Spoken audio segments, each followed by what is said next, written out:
I'm Justin. And I'm Missy, and we're taking you through a virtual tour of Mascoma High School, so you can see all the possible renovations that will happen if the bill gets passed. These renovations include a new auditorium, larger and more classrooms, extended parking for both teachers and students, a new wood chip burner furnace system, as well as other small renovations.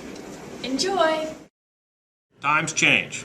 The need for computers and technologies, state standards, all those things have increased since this school was built in the early 60s. It's time we need to move on. We need to refresh, we need to upgrade. The attitude that, well, is good enough for me, if everyone always took that attitude, we'd still be in one-room, dirt floor schoolhouses. It never fails that I'll have a class of 20 plus students at least once during the year, and probably more than that. And this room is too small to do labs with that many students. Having to use the middle area, if you want to see the middle area, that, which is kind of my area of setting up, it becomes a lab station for a student group also. It's sometimes very difficult for me to get to my next class, right on time, given I have to push my cart through the hallways and there are a lot of students. I can usually make it, but if I'm a little bit late in one, I'm probably going to be a little bit late to getting to the next one. I haul, books from classroom to classroom. Some of them, get a little hefty, and those big graphic novels. There's very limited way that we can arrange the tables in this room and still have walking access around the lab tables without people having to trip over chairs or tables or things like that. There are a lot of short corners in the room. If you look around and you look at all the corners of tables sticking out, there's really not a lot of passing room for students to walk. And if they're working on labs, then we have to be all the more careful because we're working with chemicals and acids and Bunsen burners and things. Tripping would be a huge issue. Somebody could easily get hurt. Since space is at such a premium and there aren't enough available classrooms for, certain scheduling gets really, really tough sometimes. This room is way too small. The ceilings are too low. There's too much glass in the room. So acoustically, it's not designed very well for a music room. Sometimes you're tucked into the weirdest spaces. I'm in the music room teaching a graphic novels class. This room has to house a concert band, a jazz band, a guitar ensemble, a concert choir. And they all have very different setups and very different needs. So I spend a lot of my day just resetting the room, trying to make it work. There are no desks in the music room. And sometimes I come in and the chairs are even gone for a couple of weeks. The music stands are there and the kids are all distracted. So the music room is probably the hardest room to teach in for me right now. Like, this room isn't meant to be a music room, so having proper music facilities would be awesome, and just, kind of foster the sense of, musicality that we want to have in our students, because music and drama and being involved in those things makes, it's proven that it makes people smarter, and it makes you, it just makes you happier. Right now we're stuck in the boys' locker room at the high school, and we're doing speed and agility training in the gym. With better equipment and more space, we would have more participation. Hey, we're not supposed to bring students in here because we have confidential paperwork, but sometimes we have nowhere else to bring them, and we do our best to close computers and turn paperwork over because there is nowhere else to go. Okay, so this fume hood is the original fume hood for the lab, and it's gotten old. It still functions in terms of it does actually pull fumes out of the room if we should need it to do that, but it does have some issues. The oxidation is really building up on the faucet fixture in here, so I can use the sink in the fume hood, but it does drip for a while, and you can see that it's kind of building up that oxidation. It doesn't work well. We also have the issue in the wintertime when we use the fume hood that once the motor heats up, the frost that builds up on the inside starts to drip down into the inside of the fume hood, and it's really not big enough or accessible enough for student use.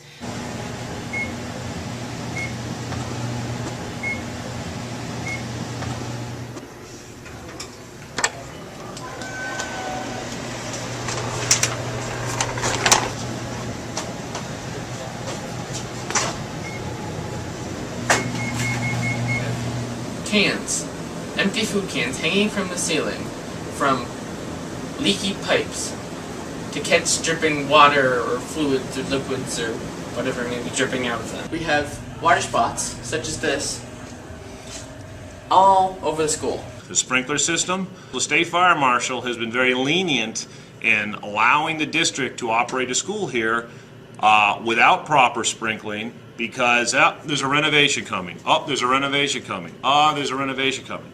But someday he's going to lose his patience and he's going to say, no, now's the time. We're going to be stuck with a very large bill to sprinkle this building. Any future renovations are then going to have to deal with that sprinkle system to add and make changes. So a sprinkler system would, the advantage of that, besides the life-saving features, would be that it would help limit the damage and hold it down while students and staff could exit the building and slow down any type of fire spread pending the arrival of the firefighters. Many of the bathroom facilities need to be greatly upgraded to conserve water, to make cleaning and make the repairs much easier throughout the school year. The school isn't very energy efficient. There's cracks in where the windows meet the sills and it lets in a bunch of cold air in the winter. We don't get any light in here anymore because we're trying to keep the snow away from us that blows in under the door. Yep. Which is not a really great way to try and get work done. It's always either too hot or too cold. And I saw the duct tape on the window. Yeah, that was also to keep out the cold. So a huge problem we have at the school is the student parking lot.